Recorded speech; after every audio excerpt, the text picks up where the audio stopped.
shares in Mexico has been robbed and killed right outside of a vacation resort.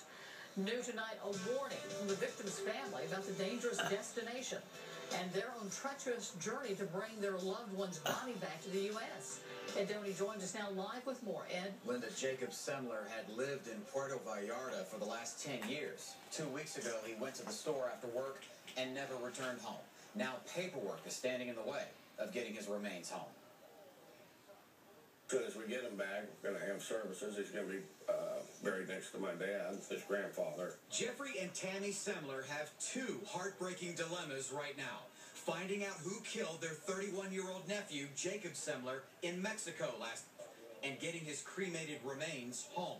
You just don't think that something like that's going to happen. A private investigator told the family Jacob was killed with a blow to the head, and his body was found several miles away from Puerto Vallarta. The PI thought police had moved his body to avoid bad publicity for the town.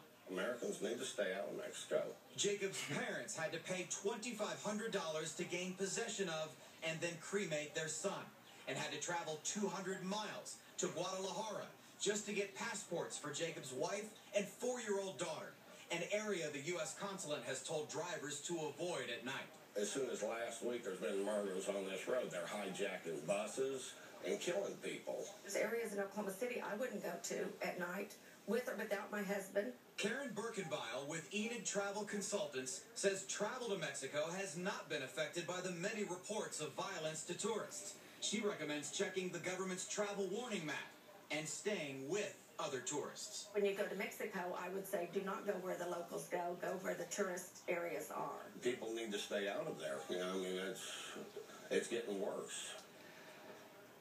Well, the federal government says the number of U.S. citizens murdered in Mexico has nearly quadrupled in the last 4 years. Jeffrey found out today, though, that Jacob's wife and daughter should have their passports soon to come home to Oklahoma. But they won't have closure, of course, until the killer is caught. To look at the latest international travel warnings, just log on to kfor.com/links. Back to you.